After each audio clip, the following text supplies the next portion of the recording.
Hi, this is Freddie Spencer coming to you after the 2018 Spanish Grand Prix at Jerez. Now, everybody's excited, I think everybody is, to be back on the European continent after certainly some drama-filled few races to begin this season.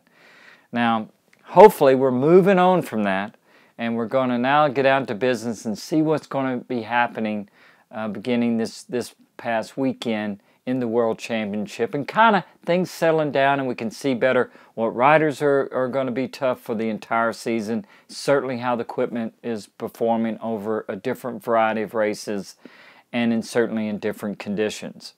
Now the Jerez circuit, I remember the first time I raced there was 1989. I remember when we got there, it was this beautiful new facility. The hotel hadn't been built yet, or hadn't been finished. Which is kind of the resort hotel right there on the property. The golf course was built, but it was not really like it is today, like finished out and just all manicured. But it certainly had, I knew, had the capability to be a pretty amazing place to be able to go. And being in the southern part of Spain, certainly the weather is very nice, and a lot of people like going there and watching the races for that reason. I did a World Grand Prix Legends event there a couple of years ago, so I've ridden on it, not since they obviously they just repaved it, but it was certainly great to ride there again. And speaking of that, Wayne Gardner, who I do the World Grand Prix Legends event, his son Remy unfortunately had a motocross accident before the weekend, the Spanish Grand Prix, and broke both his legs. And so I want to have a shout out for that and hopefully get back soon, Remy. And we've certainly seen a lot of riders get hurt. Valentino Rossi last year crashed and was hurt and knocked him out late in the season. And you know, the riders, certainly it's one of the things they do for training. I did the exact same thing. I did motocross kind of for the reasons because I don't do that, and I always thought there was a little bit more risk in training in motocross, and since I didn't do it that often, there's certainly more things that can happen. But flat tracking is what I did, and that's one thing obviously Mark does and Valentino does all the time at his ranch, and you really don't hear of anything happening in that training, and hopefully it stays that way. But you know, the riders have to do it, and there's been a lot of talk, and people understand the concerns about and going, well, why would they want to do that during the season? Again, to stay sharp, to continue to improve, to work on bike control, kind of maintain that edge and in their performance. They just have to make sure and hopefully not have anything happen and make a mistake. Nobody wants to get hurt. They certainly don't do it on purpose, and hopefully everybody can understand that. A couple of things happened this weekend that are certainly some exciting news. One with Johann Zarco, who signed with KTM. I think there's a lot to that story. I think one of the things that's interesting, and to me they kind of fit, is the KTM. I know the guys who run the racing program. I've met them at one of the classic events in Austria, and just their whole attitude there is very, I think, kind of team, family supported, and you get the feeling that for Johann, that's a very important ingredient. His whole focus, his whole life has been with his manager and that support, and just focused on racing and wanting to do well. It's a strength that he has, and I think it'll serve him well at a new program, and that's the KTM. Even with their vast experience in the other classes, MotoGP is certainly the elite program that is the most difficult one to be successful in for many reasons.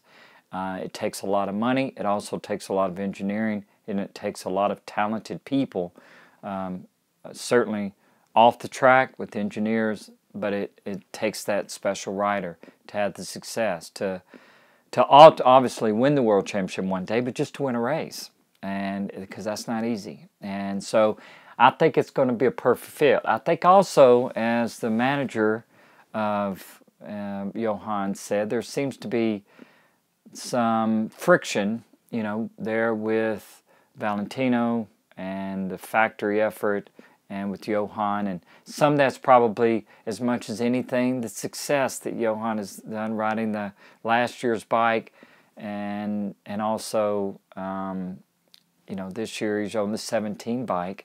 that the factory guys struggled with last year, and he seems to be doing pretty well. So, again, I think it's a great opportunity for him, and I wish him luck. And I think it's great for KTM, and it's certainly great for the Grand Prix family itself. And the stronger teams, more teams that are there that are stronger, the better the racing's going to be for everyone, and certainly a even better show. Talking about the Yamaha guys, you know, they have shown moments of that it looks like it's going to be better. You look at Maverick's performance in the last race, and then coming in this weekend, watching him on Friday struggle in the afternoon as soon as the temperature got up was difficult to watch. And I mean, he's really struggling. I mean, he's mid-pack, you know, and maybe 15th, 16th, even sometimes lower for most of the session. He seems to be able to come through and put in that one lap, but that's not what you're looking for, to hang out and put in that one lap to be able to do it. And you can watch him, and he seems to be more so than Valentino, really struggling with the bike stability.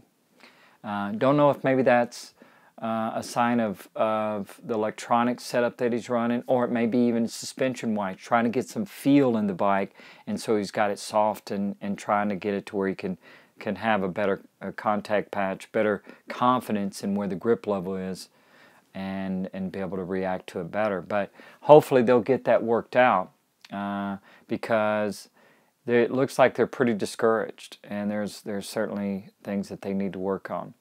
The Ducatis, it looked like that Jorge Lorenzo was pretty happy, and Dovi was pretty happy going into qualifying, and as the weekend progressed, getting ready for the race, and that was a good sign, because I don't think, you know, that hasn't been a really maybe good track for Dovi. You know, he hasn't had a whole lot of success there. Jorge certainly has. It's a track that I think suits him. I think it's a track, it's why Danny Pedrosa does well there at Jerez. It's a track that is rewards a rider that is smooth in the transitions, not too aggressive, on the edge of the tire, and which allows for better tire management as the race goes on, and to be able to control that. And that's where Jorge seems to be good at Jerez, and certainly Danny's has great success there. Now, Cal Crutchlow is what I think is a good indication of where the Honda is at this point of the season, because of his ability at different tracks. Look what he did in Argentina. He was pretty good in Austin, not quite as strong as he was maybe in Argentina, certainly not as strong as he was in Jerez, but he needs to work on his aggressiveness. You know, he had a crash obviously in Austin, and he had one in the race here at Jerez, and that has been, I think, the one area that he's going to have to, is those mistakes. And that's all it is. He seems to have the speed. He's getting the most out of what he can. His position at Honda and what he's doing with Honda and helping them, as he talks about, he would like to see and make sure that that support is there and continues to get stronger. And he vocalizes that. And a lot of people get on him about that. But I understand why he's saying it. I mean, I understand the effort he's put into it and the contribution that he's making. I think is one that is certainly valuable. But he's just going to have to work on that one little area, and in the position when he has the speed, and he does, is to not make the mistake and crash out. So as we got ready to start the race, one of the things that I think was going to be interesting to see for me was what Jorge could do.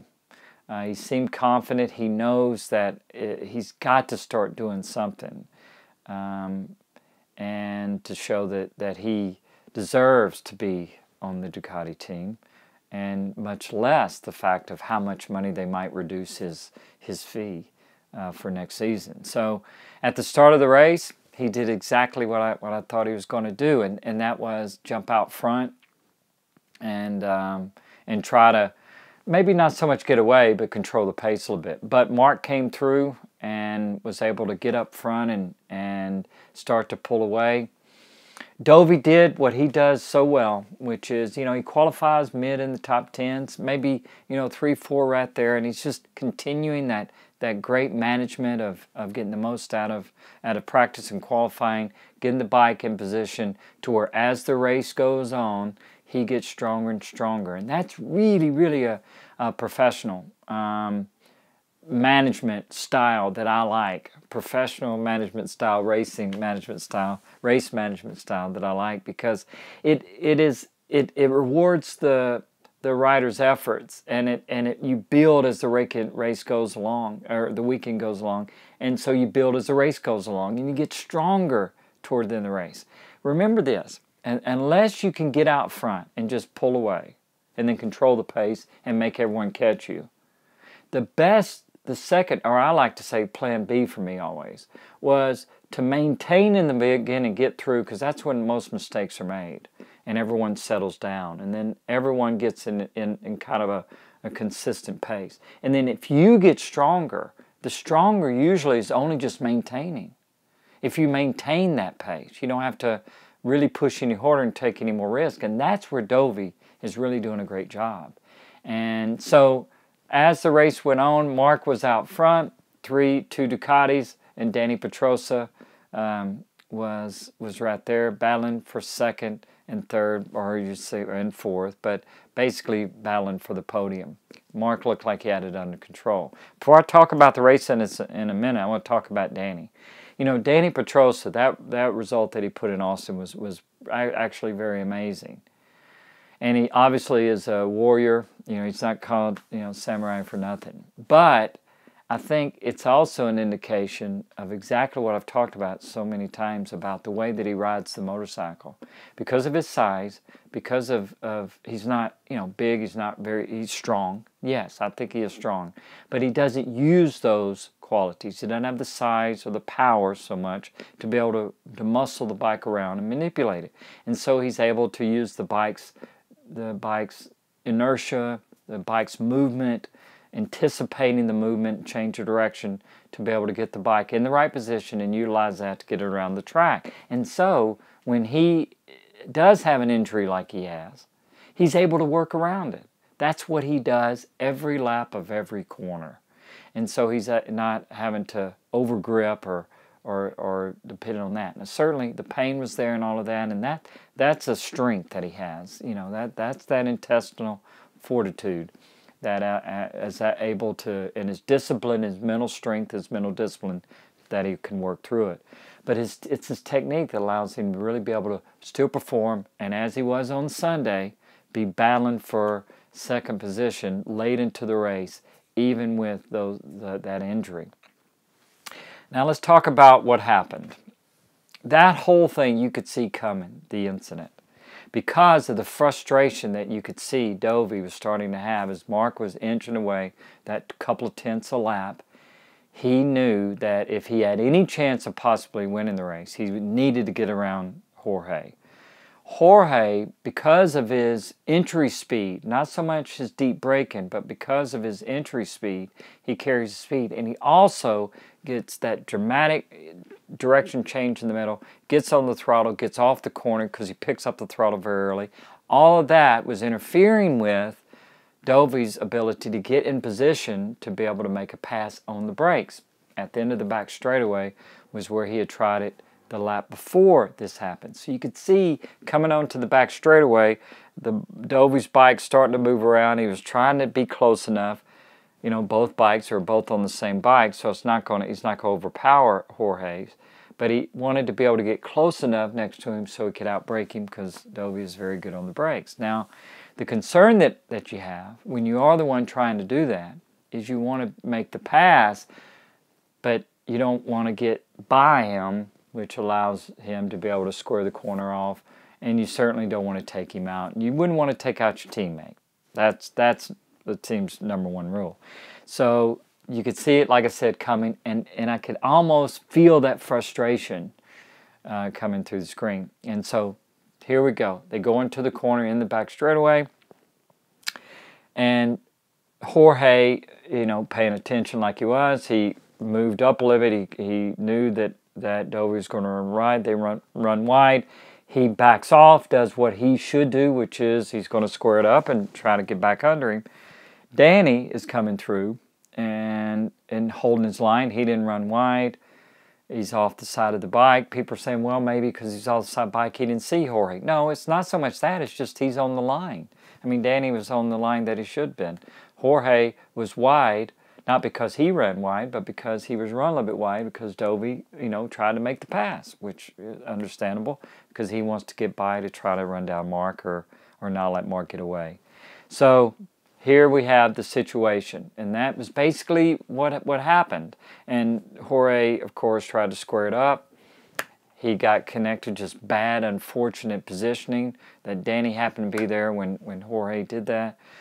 Came back down. They touched. That threw Jorge into Dovi, and we had the crash. I think the right decision was made because it was a racing incident. The only thing is that I think the decision, or that Dovi was saying, well, it was Danny's fault or Jorge's. Not really. That's where you kind of, this is what I would have said. I got in deep. It all started because he tried to make the pass on the brakes. Understand him needing to do that, but unfortunately, that's what caused it. And it was just one of those unfortunate things. Luckily, no one was hurt, and they'll be able to move on to Le Mans and be able to do that. But still, it was a great race, and I look forward to the next one. I hope you do too.